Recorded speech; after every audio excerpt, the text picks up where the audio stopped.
Hello, everybody. Kirk Spano here, Investing 2020s, Saturday, November 4th. Wanted to go over some of the narratives that are out there and what is likely to be right and what is likely to be wrong. Address some of the biases out there that I think have proven to be wrong but are persistent nonetheless. So I'm going to summarize some things that I've read out there in the last week, which seem to be the traders' narratives, depending on what the traders need that month for their trading, until, of course, they change the narrative to suit the nature of their book at the time.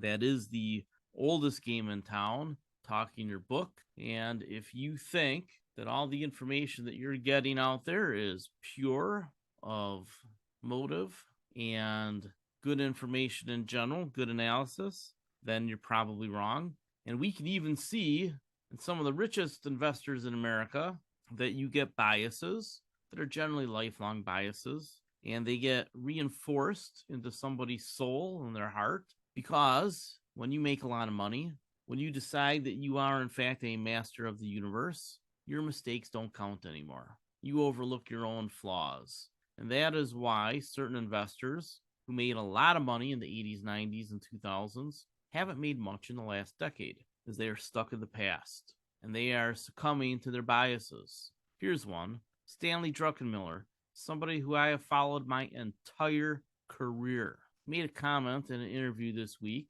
as he gets older and drifts further and further into, the good old days land in his mind. And he accused Janet Yellen of not pushing out the maturity on U.S. debt when interest rates are bottoming out in 2020. Steve Leisman pointed out, 2020, the Secretary of the Treasury was actually Steven Mnuchin, because Donald Trump was still president. So he assigned something to the wrong person, probably because of his own biases.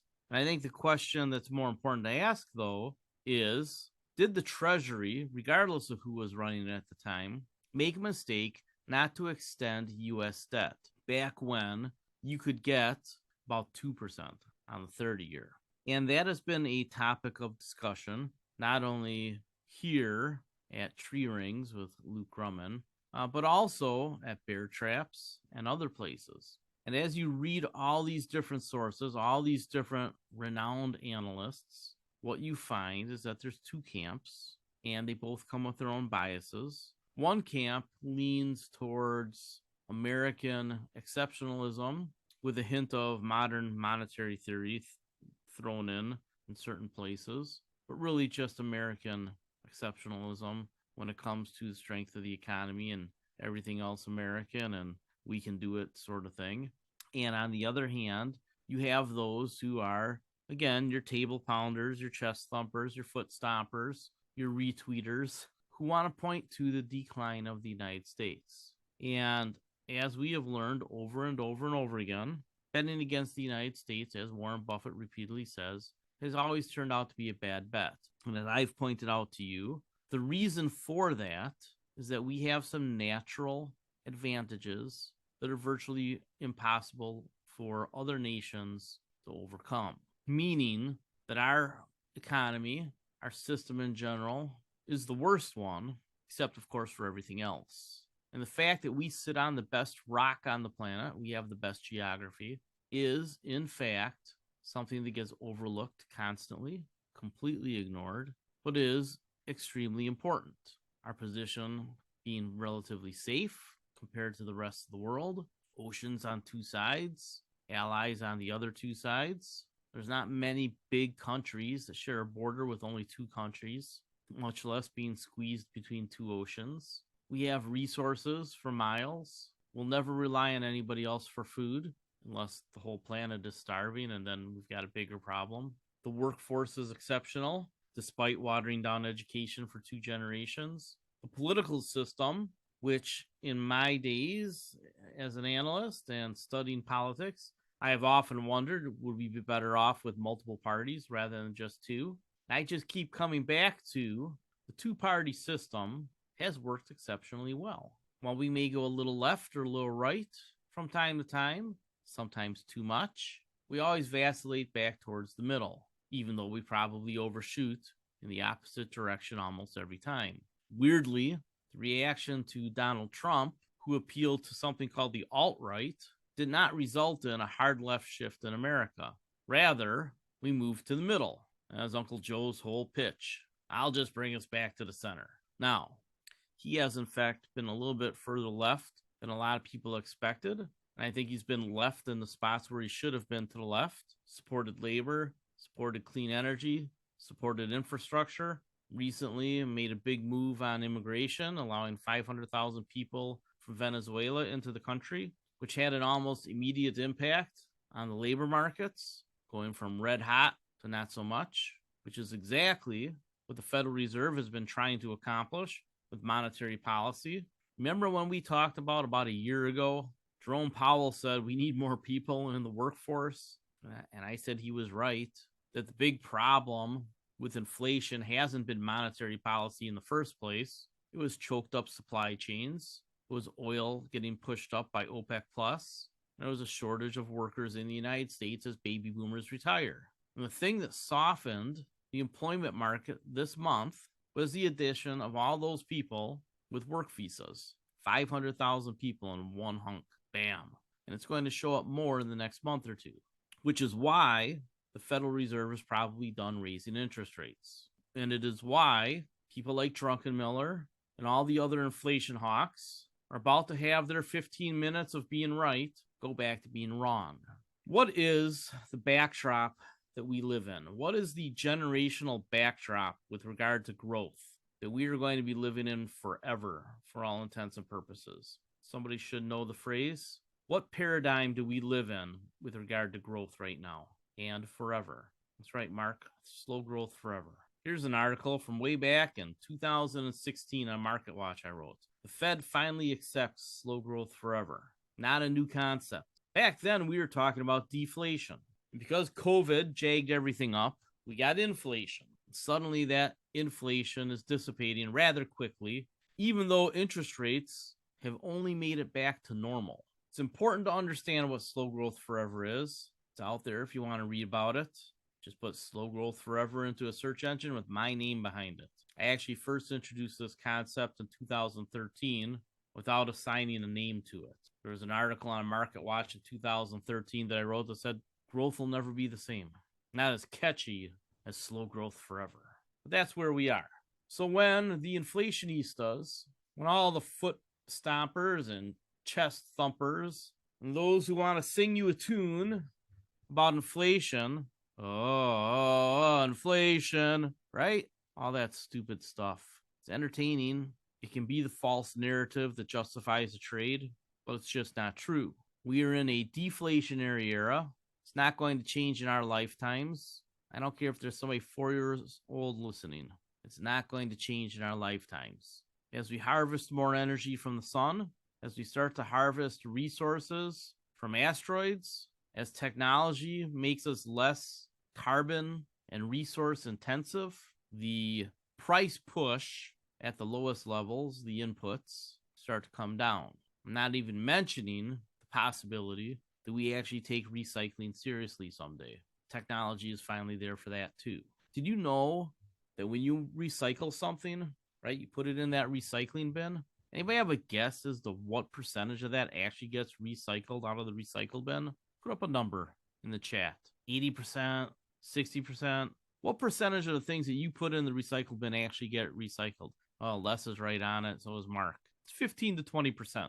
Isn't that shit? And it's a function of there not being financial incentives to do it, given that we are capitalists. Oh, then maybe we should be socialists or communists. Well, they don't do it either because they can't afford it. You see, capitalism works because it's aligned with human psychology. We all want to live better.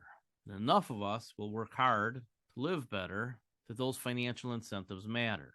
Sure, you've always got that fifth of the population, that 20% of the population that you could put a gold bar at the top of the stairs and they wouldn't walk up the stairs to get it. Such is life, human psychology and all its flaws. So over at Tree Rings, one of the other things that he's talked about was why interest rates at the long end of the Treasury curve have gone up. Why is the 30-year bond rate hovering around 5%? Well, first of all, remember, that's normal. That is not high. And what have I called this process? The Great Normalization. That article will finally come out this week. And what is the Great Normalization? Well, if you remember, we talked about this years and years ago, and I bring it up from time to time. When Ben Bernanke retired from being Federal Reserve Board Chairman, he had lunch at like $150,000 a plate with several of the biggest hedge fund managers in America. One of them was David Einhorn, whom I got to play poker with at a charity event a few years later. And one of the things that Einhorn had said, and I had read about it, I didn't get a chance to ask him too much about it because it was poker and it was charity, but he gave me a minute. The thing that he remembered from that meeting was they asked Ben Bernanke when interest rates would be normal again. And he said, probably not in my lifetime. Now, remember, this was back a decade ago. COVID hadn't happened. And we were still staring down the barrel with baby boomers retiring and retiring and retiring and then living forever. Well, since then, we've made some adjustments to policy. And COVID afforded us the opportunity to do a bailout that was way bigger than was required for COVID anyway. And was followed up with Inflation Reduction Act, which was essentially a clean energy bill, which is deflationary, but makes energy not a big problem in the future. AI has appeared, which is going to cause deflation in healthcare. And suddenly, some of the bailout for the boomer retirement crisis that's coming has already been done, mitigating the damage for that coming baby boomer retirement. Why is this important? It's important because interest rates actually have normalized well ahead of when Ben Bernanke suggested they might. Things change in the financial world when you have a government like the United States government that says, we got big problems coming. Why don't we spend a bunch of money right now to avoid them so that we don't have to spend a bunch more money later?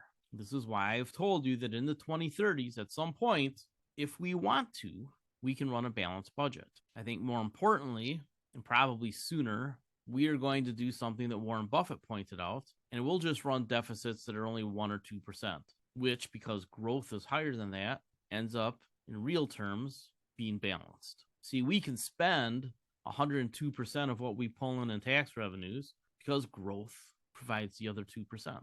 Buffett even said, I can solve the deficit problem, just pass a law that says congressmen can't run for re-election if the budget deficit is more than 3%. Put a number to it.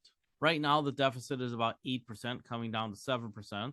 And if the budget negotiations go the way that they were set up to go, right, the foreshadowing, the agreements from the last couple of months, if those are delivered on, the federal deficit will drop to about 5% against revenues. So we're spending 105% versus the 100% in revenues we pull in. And in 2 years, if we're smart enough not to extend most of them, a bunch of the Trump tax cuts come off the books. And as I've mentioned, I think that Congress and the president will negotiate to keep the higher standard deductions, which is good for middle class earners and low income earners. And if they do that, suddenly the deficit is below 3% by 2027. Somebody's biases just came out in the chat room. It has a cost, future generations will pay it. And that's the point I try to make, is that that's not true. There is a mathematical equation here. If we run deficits at 8% because that's so much higher than growth, yes, future generations would pay it. But if we run deficits at 2 or 3%, 1 or 2 or 3%, there's nothing for future generations to pay because growth offsets it. That's actually a Republican argument. Go right to the Heritage Foundation on that one. So the idea that all debt is bad at the government level is frankly all out wrong. Managed debt, which is what companies do, which is what you do with a mortgage and credit cards, is fine so long as you have the income growth to cover it, right? You can't buy a Maserati and then quit your job because you won't be able to make the payment. Now, obviously that's a bad example because most people who buy a Maserati just pay cash because they're loaded. But if we really want to understand economics, if we really want to be good investors, you think about it like John Maynard Keynes, who was a terrific investor, one of the best investors of his time, actually. What did he say about debt? In the end, we're all what? Dead. Why am I talking about debt so much? Because there's an idea here that you're looking at. You should have read it 10 times by now. that long-term U.S. treasuries are somehow losing their mojo. And there's some truth to that because China's been buying fewer of them, actually cashing some of them in. Japan, too. The long-term U.S. treasury has not been acting like a haven asset, but it hasn't needed to because short-term interest rates are high enough that people will buy those. So what happens when the yield curve isn't flat? It's a very important question. What happens if the 30-year stays between 4 and 5, the 10-year drops between 3 and 4, and the shorter interest rates are under 3? Well, first off, banks do very well with that, correct? And banks are the ones who have historically supported the Treasury market. If you take a look at Japan, right, there's this phrase out there, oh, we're going to become Japan, Japanification. And they say it like it's bad. Have you been to Japan? Have you seen how much money they're making? Yeah. Maybe watch the international news. Maybe go there. I know people who have been there. Jolene, by the way, speaks Japanese, so we'll be on our way. Warren Buffett, Charlie Munger just talked about how it was some of the easiest money they ever made the last 6, 7, 8 years investing in Japan. And now Japan suddenly has gentle inflation because their demographic curves have kind of flattened out. Right? It's one thing when your population goes from young to old. That's a very hard transition. But once you're old and it's kind of staying the same, you can adjust. And that's what's happening in Japan. And their younger folks have a pretty bright future. So the long end of the curve is not acting as a haven precisely because so much is going into the short end of the curve. And because the banks, who are stressed right now, have not been participating in the Treasury market as much as they have been. So what is the natural gift that you can give to the banks? Fix the yield curve. Lower the rates at the short end so that banks can invest in the long-term treasuries at 5, but they can pay you peanuts on your money market accounts and CDs and checking accounts again, while they lend to you at a higher rate on your mortgage or your car loans. Well, car loans probably come down a bit from where they are now. I'm not so sure that mortgages change very much in the next few years. Might come down a tick, but I think that ARMs will become attractive again. Your 5-year, 7-year ARMs will be a full 2, maybe 3 points lower than a 30-year fixed. And then what happens when the boomer crisis comes, and it's going to hit the whole planet 4, 5, 6, 10 years out, whenever it happens. At some point, the long end of the curve and the short end of the curve both go down, right? Because we get ZIRP again, zero interest rate policy. And the long end comes down to 3 or 4 again. We are at a tipping point. Think of it like a teeter-totter, where the long end of the curve stays about the same, and the short end of the curve comes down.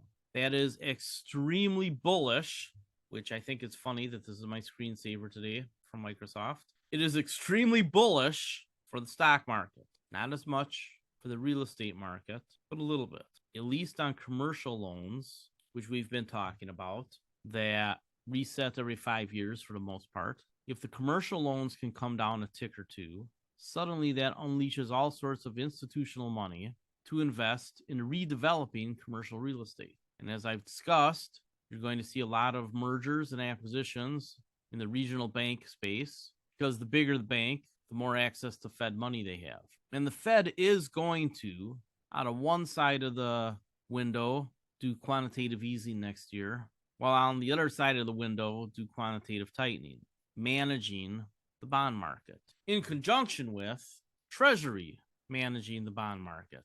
So the big takeaway here is this. In order to manage the U.S. bond market in an era when people believe in inflation, something that's entirely false, talked about it way back here, years ago, 2 years ago. The Fed and the Treasury have a lot of wiggle room because so many people are going to fight with them. And what should you know is futile among all things, fighting the Fed. So you have people out there that want to say the Fed is wrong and doesn't know what they're doing, that it's different this time. What are the most dangerous words in investing and finance? Nobody's going to take a guess. I just said it.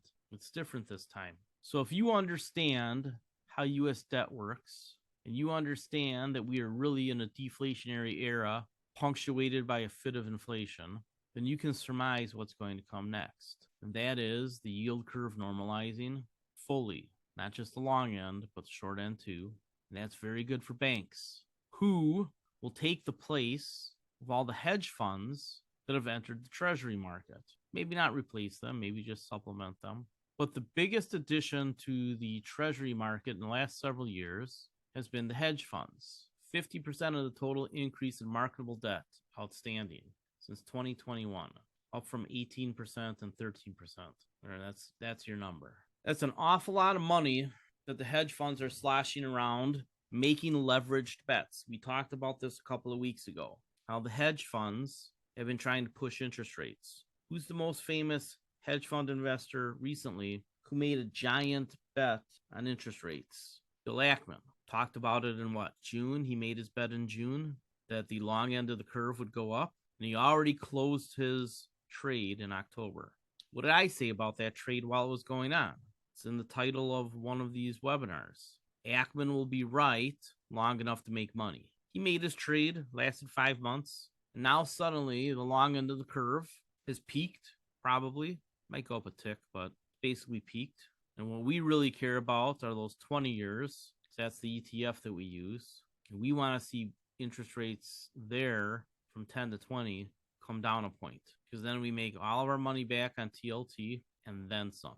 And if there's any crisis, like regional banks have a problem with commercial debt in the first half of next year, then maybe there's a bit of an overshoot. But for the most part, what you are seeing is that interest rates have normalized, and all we have to do is get the curve be sloped again rather than flat.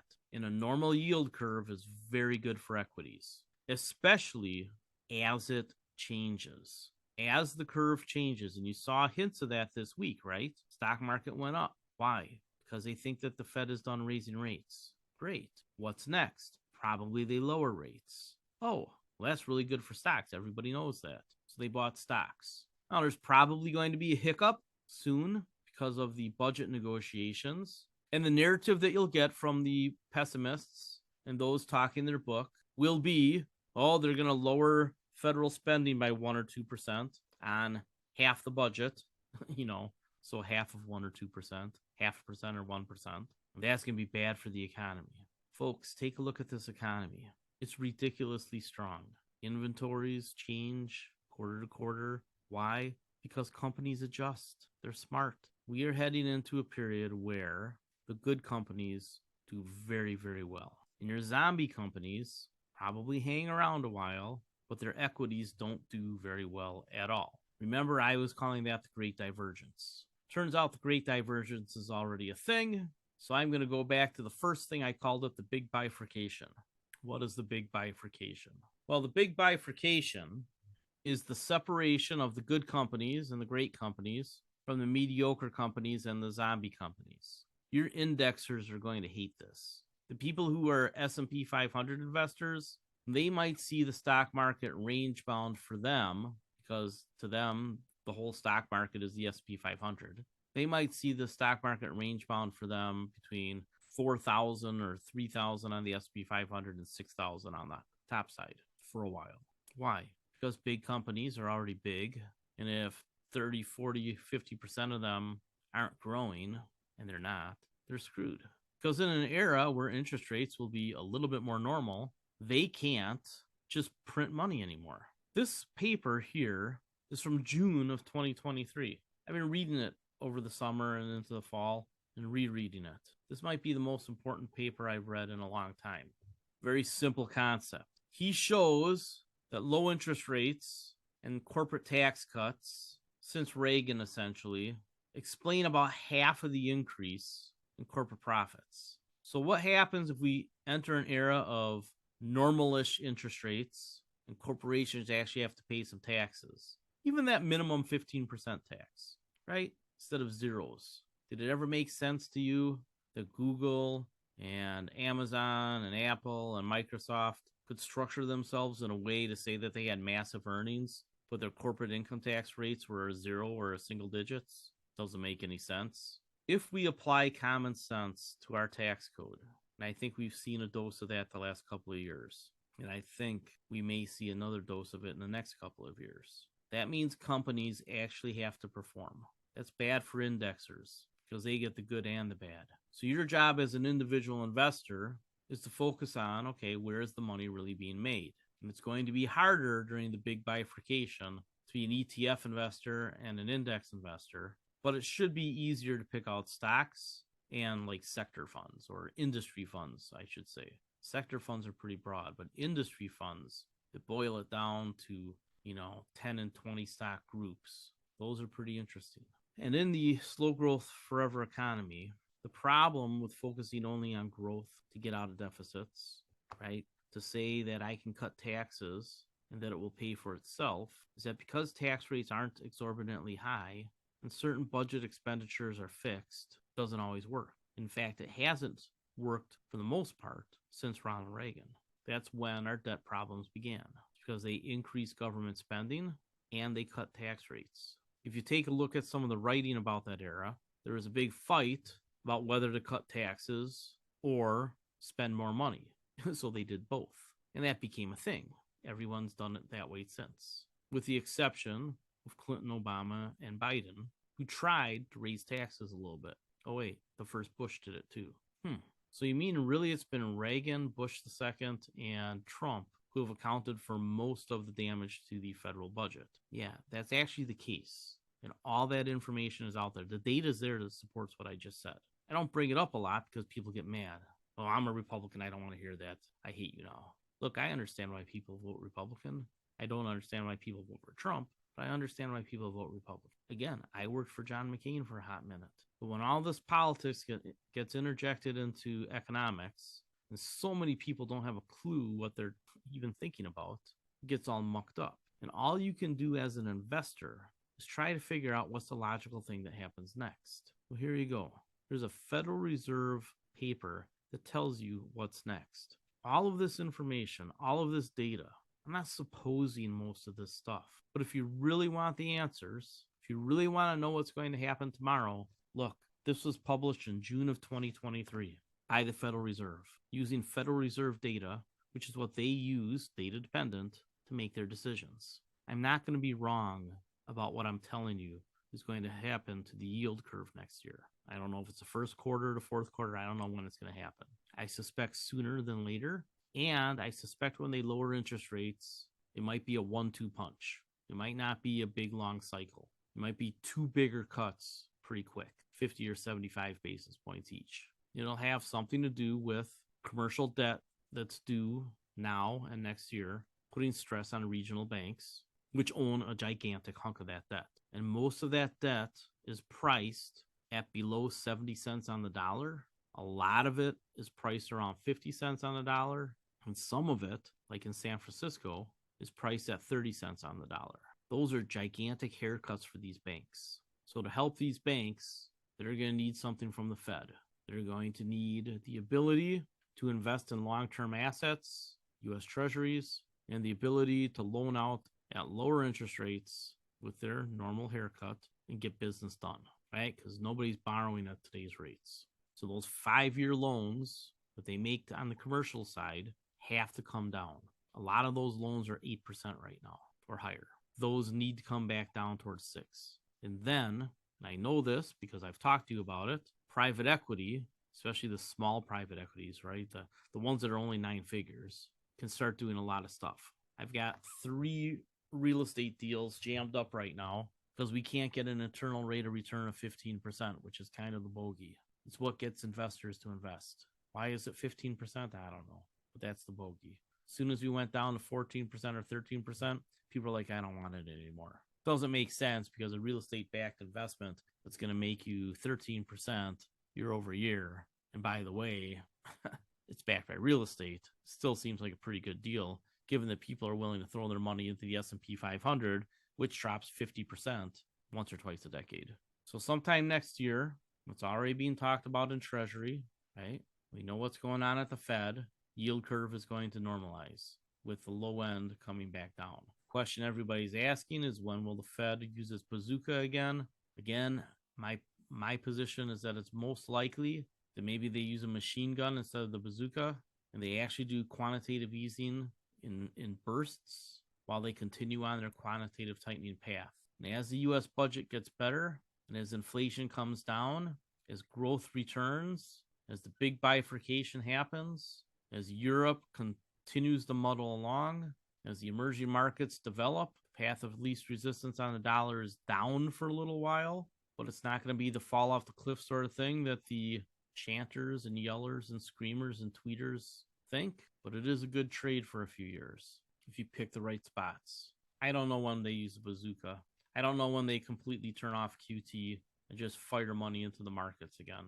I think they're trying to make it rare and unusual as it was to use those tools as they were before the financial crisis. So in many ways, a lot of what we're going through right now is still part of the recovery and the transition after the financial crisis 15 years later. And because you have a whole new generation of investors, 30-somethings, the millennials, who barely remember that, and probably didn't read any of the books at the time, probably still haven't gone back to read those books. They don't get it, and they're just going to do what they do, which is glom onto narratives that probably aren't right until they grow older and learn, but they're going to be validated by the fact that Bitcoin goes up, not for the reasons that they want to say that it's going up, but simply because it's a dollar currency hedge. And they'll tell you all about it.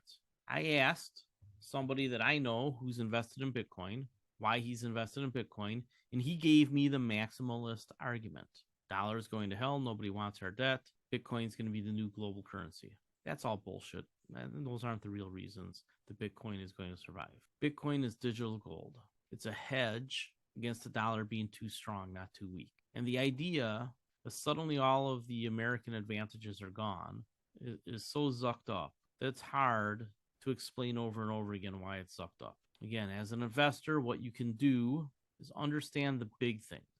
And the big things are the banks matter, and the Fed is on the side of the banks. But the Fed wants there to be fewer banks and bigger banks. So that's going to happen. They will use policy to encourage that outcome. They will use policy to fill in the gaps in the Treasury market during those times when the narrative is the dollar is going to hell, the U.S. bond market's going to hell, we have too much debt, blah, blah, blah. You've been hearing those arguments for decades, and for decades they've been wrong. They will continue to be wrong for decades more. People think because at this moment in time there's a little bit of inflation after a historic economic event, COVID, that suddenly things have changed. They have not. We are still in slow growth forever. Interest rates have roughly normalized. Short end of the curve has to come down to support the banks. Good companies will do extremely well. Companies that refinanced their debt for next to nothing 5 years ago are in trouble if they don't have growth to overcome the debt service. That's been one of the things, I think Teresa mentioned it in her chat. One of the things that I've been talking to you about with the zombie companies is how are they going to cover their debt? And what was the big narrative the last couple of weeks? Companies that have big debt coverage, right? They have the ability to cover their debt handily, are the ones that are going to do the best. Remember that company, Teladoc, that I told you about?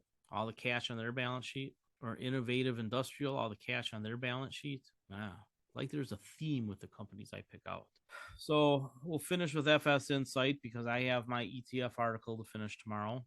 And they talk about a number of different things with regard to different sectors. And lo and behold, utilities are starting to get some attention. But they show all 11 sectors. And here's what I would tell you. In my 401k plan, I don't have all 11 sector funds. Why? There's certain sectors that will always trail. They always do. It's not worth it to try to find the 1 year in 10 or 15 where they outperform.